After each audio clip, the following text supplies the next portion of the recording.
piece of shit. Damn, lead into him. Mr. Lundegaard? Huh? Yeah. Could I take just a minute of your time here? What is it all about? Well, I'm a police officer from up Brainerd, investigating some malfeasance, and I was just wondering if you'd had any new vehicles stolen off the lot in the past couple of weeks. Specifically a tan color Sierra, Mr. Lundegaard. Brainerd. Home of Paul Bunyan, Babe the Blue Ox. Babe the Blue Ox. You haven't had any vehicles go missing then? No, no ma'am. I would love to play poker against him. Right? He's like bright red. Oh, you look great. Yeah, so do you. Oh, easy there, easy.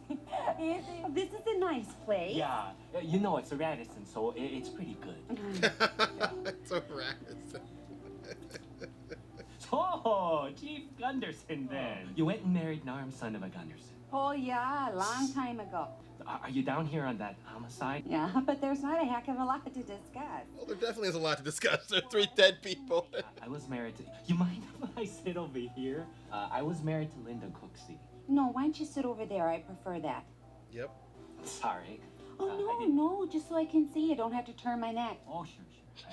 That was sweet. Sweet lie. She knows how to keep it nice. Yep. Oh, and then I saw you on the TV, and I remembered, you know, I always liked you. Well, I always liked you. I always liked you so much. Ooh. Yo, pump the brakes, bro. I'm sorry. It's, you know, I shouldn't have done this. I thought we'd have a really terrific time. It's okay, Mike. You were such a super lady. And then... Oh, wow. I've been so lonely. This man is going through it. It's okay, Mike. You're crying in a bar, Mike. It's not okay. Pull it together. It's not what you expected at that lunch. Not at all. That dude to have a serious meltdown. Yeah. How long you work for the escort service? I don't know, a few months. Find that work interesting, do you? Do you find that work What are you interesting? talking about? You know, sticking with men and stuff. Huh? Shit, what the hell you doing? I'm banging that girl. Oh! Fucking asshole! Oh. Get the fuck out of here! Come back and still honor you little fucking shithead! Come on, brother. Fuck you! Jesus. Fuck you! Jesus. That's some rage issues. Get away from me, man. Hey, smoke a fucking peace pipe. That's sure to make it go better. Yeah, exactly. Oh, no. Jesus Christ! Fucking shitbag motherfucker! Wow. All right, Jerry, I'm through fucking around. You got the fucking money? Yeah, I got the money. But you're there in 30 minutes or I find you, Jerry, and I shoot you, and I shoot your fucking wife, and I shoot all your little fucking children, and I shoot them all in the back of their little fucking heads. You got it? Man, that really cranked him up. Yep. Wow. I mean, the man received quite a whooping. He got tossed around like a naked rag doll. He didn't even get the climax. That's the part that would have pissed me off. To get it blue balls out of it. You goddamn punk. It's not gonna work out the way you think it's gonna work. Who the fuck are you? Who the fuck are you? Got your damn money. Now where's my daughter? Drop that fucking briefcase. Where's my daughter? Where's Jerry? I gave simple fucking instructions. Drop that fucking money. No Gene. No money.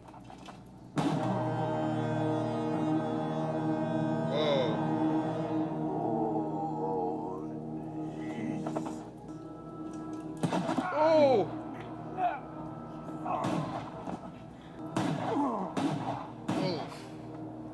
Oh. Okay, okay. Yep, no. Nope. Don't pull your dick off. Oh my god. You are not coordinated enough for me to trust. May I have your ticket, please? Open the fucking gate! Oh, shit.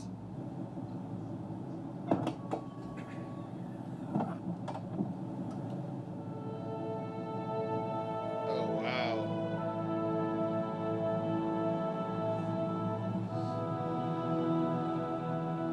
What's our body count up to now? 5. So apparently he didn't open the gate.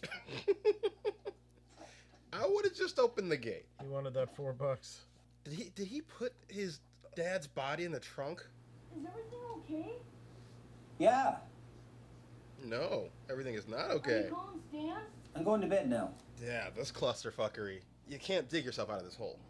Everything he does makes it go deeper. Yeah. So I'm tending bar down there at Eklund and Swedden's last Tuesday, and this little guy's drinking, and he says, so where can a guy find some action? I'm going crazy out there at the lake. And I says, what kind of action? And he says, woman action. What do I look like? And I says, well, what do I look like? I don't arrange that kind of thing. And he says, but I'm going crazy out there at the lake. And I says, yeah, but this ain't that kind of place. I get it. So you think I'm some kind of jerk for asking, only you don't use the word jerk. I understand. Then he calls me a jerk, says last guy thought he's a jerk is dead now. He says, what do you think about that? And I says, well, that don't sound like too good a deal for him then. You got that right. Yeah, he says, yeah, that guy's dead, and I don't mean of old age. And then so I don't think a whole great deal of it. But then Mrs. Mora, she heard about the homicides down here and thought I should call it in, so I called it in. End of story. So what this guy look like? Eh? Great story. Oh, Great he's a- story. Little guy, kind of funny looking. In what way? Oh, just in a general kind of way. Okay. Well, thanks a bunch, Mr. Mora. he's funny You're looking. right. You got that right. You betcha. Done that. Sweeping water, ice, and snow. Oh, Jesus. I'm just having flashbacks of my whole life. Oh, no. Is there no money in there? Jesus Christ. Oh, no, there is. Funny part is Jerry was bothering him about an extra 40,000, and he was planning on taking $1 million. Yeah. What a cheap piece of shit. What is he doing? Oh man, that looks really painful. Yep. He's just using napkins. Yeah. Oh, God. Oh. And that would stick nasty. Oh, too. awful. It would stick something awful. That's gonna take... Nope. And no gloves? You're not getting through that floor. You're not getting through that, bro. Have you buried treasure in the snow before or something? I've Do you know about? Do you know a few about bodies. this? He's in the middle of fucking... How are you gonna recognize where this place is?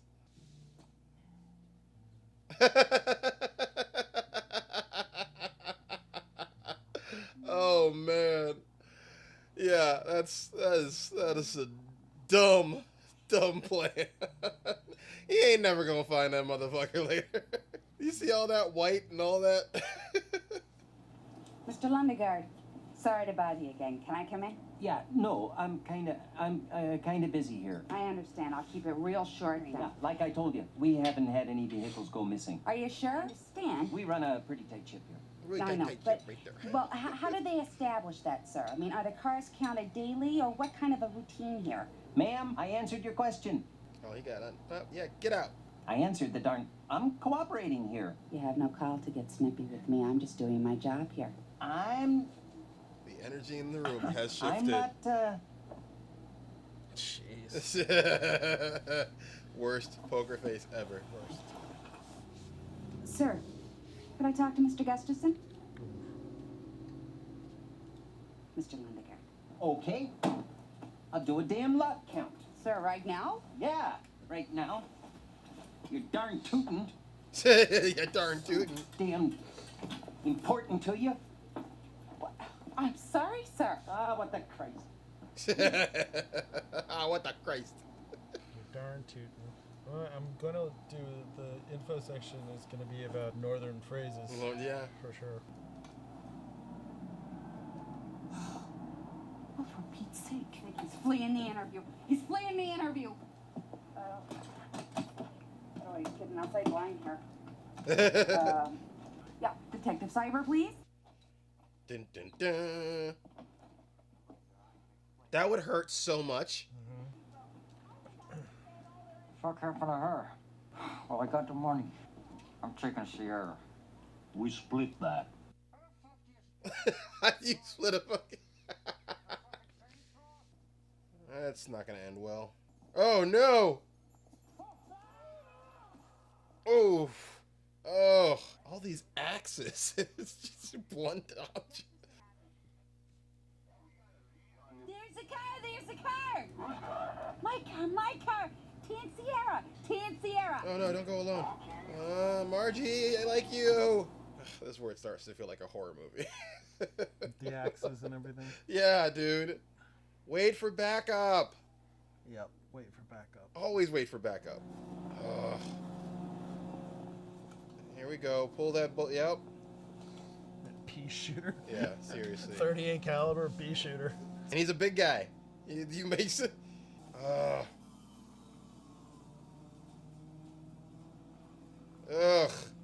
Chopping a guy up. Here's the thing. How are you gonna get rid of all that blood? Like, I mean, I guess you could say it was deer, but, ugh. Oh, that is. He can't hear you.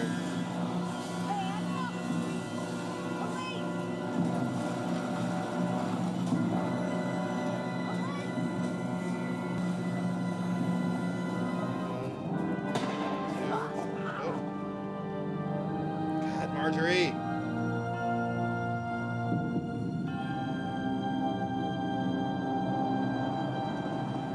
Wow.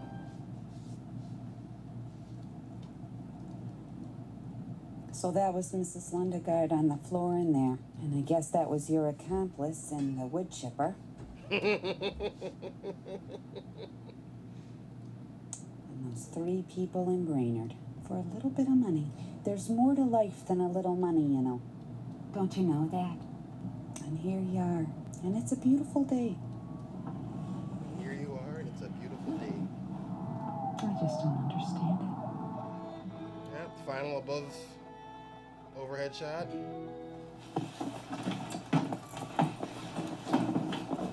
No, wait. No.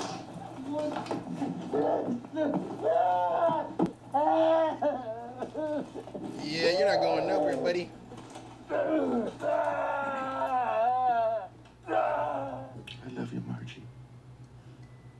I love you, Norm. Nice single shot, slow push. More months. Well, you know, it's like, Yeah, it's very good though. yeah. Oh, More I months. love the writing. Oh, yeah. Love the writing. Oh, yeah. You betcha. Deakins, Um, Mr. Deakins, sir. You know, this Good work. This movie to me is like a baseball game, because it's like the one walk that leads to the one single. Yeah, that leads to the yeah, next. yeah, It's yeah. like at every point it just Yeah. builds and builds and builds, yeah. and then like when they finally kill the people in Brainerd, it's like at that point, like, you know, all hell's gonna break Yeah, loose yeah, at yeah. that But it's a point. great like Clue style whodunit, you know, that just kind of takes you into, like you said, every step takes you to every step. Victim in field is the Prince signal? Hmm? It said victim in field, and it was the Prince sign. Was Prince in this movie? It wasn't. It was like a fat white guy. Maybe. Well, you know what? He is Minnesota. Maybe he was the body. I wonder. I'll have to look that up. That's now. pretty cool. I just noticed. I was like, why is there a symbol there and not a name? And it just says victim in field. That's a good catch. Okay, well, we got some trivia here, maybe. Marge. Francis McDormand. Mike Yanagita. You know, that's the one scene in this John movie. Carroll Lynch. Norm. That's the one scene in this movie that I'm just like, it doesn't really go anywhere. I mean, I like the scene a lot, and I like that it's in here, but, you know, it's kind of like this weird dead end sort of little side story. Oh, true. Especially because they do go back to it, right? So she's on They the do phone go with the back friend. to it, but it's kind of like It's kind a of non sequitur. It's a weird, it's a weird establishing, and they use him throughout, right? Like, so when he's, but it's kind of like there's no real payoff. I mean, there is kind of a payoff for it, but it's like it's a one-off those pocket story that doesn't move the story forward really. Other than just being like, it kind of shows a lot about how Marge's character, you know, she's faithful to Norm and all that, and I mean, it's a great scene. It's creepy. It's like, a very he great plays scene. it really well. Yeah. And then also the reveal later of with her on the phone that he's just mentally, but it is a very like if it wasn't there, it wouldn't have made a difference. Right. But I like it. You know, something I just noticed today is that the father-in-law, he got killed in a parking lot, and that, you know, And that's the lot. Yeah. that was the deal that he was trying to Was get to him get to a do was lot. for a parking lot. Yep. So I never thought about that till today. Yeah. There's just this one point in the story where it can go this way or it can go this way. You know, he can stop them, but it's like he doesn't bother to actually take control of the situation and stop it. And I think after he gets shit on in that deal, he's like, well, fuck it. Yeah, exactly. Go ahead. Yeah, for sure. And it's just like the thing works out, but also doesn't work. It doesn't work out in the way he wants it to. And then, like, the dad being the alpha male that he is not going to allow that money to be given without him being there. For sure. Well, I mean, it's a really tight little piece. Though. Yeah. It's like, you know, there's not a whole lot of wasted space in it. No, not at all. And everything kind of relates in one way or another. What's kind of interesting, though, is that the guy who... So, Gunderson, he ends up killing her, right? He doesn't know that they have the money. Yeah, he doesn't know about the million. He only knows about the 80,000. But also, he was going to kill her from the first place. But it's like... I kind of think he just did it at the spur of the moment. Like, he was like, well, if he's not going to cooperate... It's like he's got his own little weird little code or whatever. Whatever else. Because he kind of killed her unnecessarily, and also before he got the money. Yeah, I don't think he thinks about it too deeply. But you know what's really funny is he's the guy who gives the best advice in the movie to Jerry. He's real well off, so why don't you just ask him for the money? Or your fucking wife, you know. If Jerry had not been such a spineless POS, which is really what he is throughout the whole movie. Totally. And he'd gone to his wife and said, look, I'm in some trouble. I need your dad to bail me out. We're in dire straits, I mean, obviously that dad would have never let him live it down, but at the same time, it would have been better than what ended up happening. You know, for him. I mean, we're talking about this like it was a real thing. It's an interesting decision tree that results in this disaster for everybody. You know, it could have gone smoothly or it could have never happened, but the fact that the guy didn't have his plates, and then you kill the cop, and then you kill the two people, and then you kill the father-in-law, and then you kill, and it's just leads to this domino effect of shit happening in this film. And I think I can't think of too many movies where that domino effect is so pronounced. They're not so spelled out. Like this one, it's very clear. And well, no, I think there's this kind of almost like there's a branch of breadcrumbs where you kind of lose. Movies can lose you. Yeah. With the logic of everything, and this one just, like you said, very rightly is like right down the line. It makes sense. Oh, everything just gets so extreme. Really gets extreme quickly. Yeah. Well, you know, the thing is, like, if Shep says that he vouched for Gare Grimsrud, he didn't vouch for Steve Buscemi's character. I thought he knew Steve Buscemi's character. He did know him. He shows up at his hotel and beats the snot out of him. Yeah. And so he clearly did know him in some way. Right.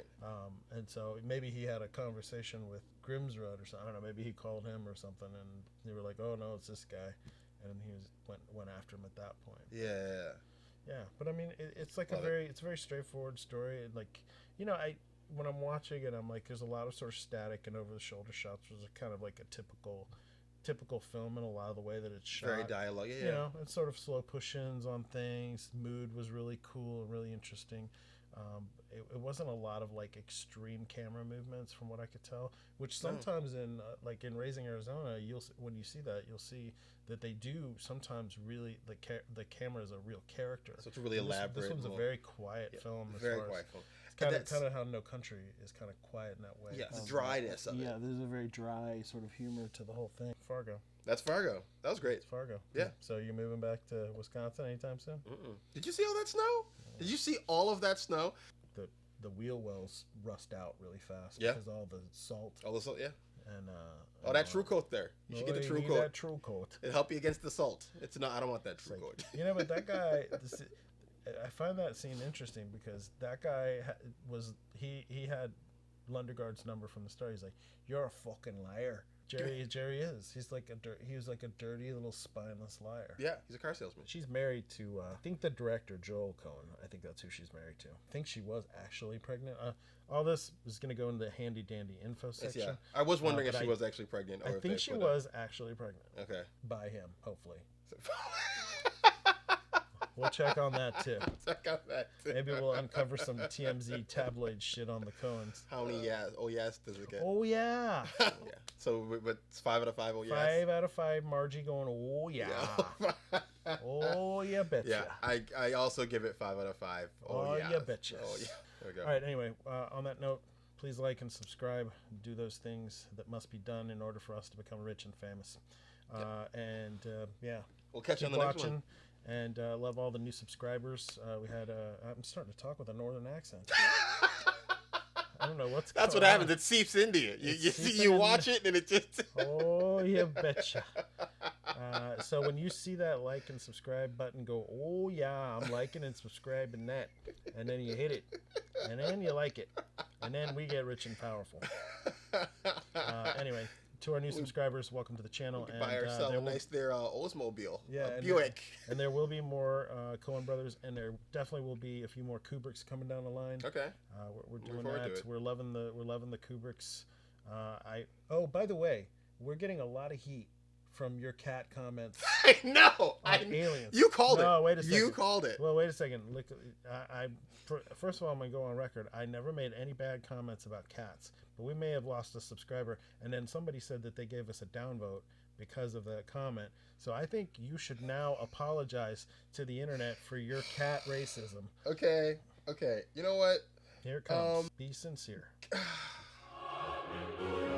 It was a lot. She carried the cat around in a case. This doesn't sound much like an apology. Okay. Listen, I understand that those who have cats and care for their cats, they would have done what Ripley did. And I understand that, and I'm sorry, but I'm still right. I am sorry, but I am still right. Why would you carry the cat with you? Like, just let it run. But I am sorry. I know that when you care for your pet, especially a cat, you go above and beyond. God, internet, you and your cats. That was sort of an apology. And we'll leave it on that note. Okay. Again, I'll say like and subscribe because that's what we're supposed to do. And we'll see you on the next thing. You betcha. See you later. Oh, you betcha. Welcome to the handy dandy info section for Fargo. The question was asked how many yas there are in Fargo. There are 181 yas and 18 yes. Doesn't list how many times they say you betcha, but I'm sure somebody can find that out. But there's a total of 199 yes and yas. Also, Frances McDormand, who plays Margie, married to Joel Coen, the director. She was not pregnant in the movie. She had actually had her kid before the movie. She did win an Oscar, and the screenwriting Oscar went to the Coens for Fargo. So let's do some etymology on some of these phrases. So Margie says, for Pete's sake, and that came in, that's a substitute for Christ's sake. That particular phrase came around 1906, and in the name of Pete in 1942. Darn tootin'. The phrase darn tootin' emerged early in the 20th century, American slang, and means correct or absolutely right. In the earliest example we found, it's the name of a horse in a stunt riding exhibition. Performers from America's Great Wild West show included celebrity outlaw horses Damn Tootin'. We also found an early example with a more euphemistic modifier, You Are Mighty Tootin', from 1913. But that other one's from 1912. So these are all kind of like turn of the century phrases. Whistlin' Dixie. Traditional anthem of the Confederate States of America. The full implication is that the Confederacy would not succeed in the American Civil War through sentiment or token action alone. It also refers to the fact that essentially the people who were of the Confederacy were dreaming that it was ever going to work out for them. So to engage in idle conversational fantasies, that the term developed around the Civil War, so sometime around that. So there's a reference to You Betcha. The earliest one is printed November 22nd, 1857, and it was from a short-lived newspaper in Sacramento. And it quotes, I saw the boys and distributed to them the papers, and you betcha they were in great demand, or you bet they were in great demand. An expanded version of the expression you bet you appeared in Mark Twain's Roughing It in 1872, an account for his travels in the Wild West. So that's a little bit closer to you betcha. And then there's another one from 1852, you bet your old boots. 1856, bet his bottom dollar, and so on. So it seems it's around just before or right around Civil War, just after Civil War times. Major pointed out the victim in the field thing. So if you look in the credits, there's a credit for a victim in the field that is the Prince symbol. Prince was not in this film. The guy who played that character was actually a storyboard artist, formerly known as J. Todd Anderson. He's decided to no longer go by that name. I don't know what that means.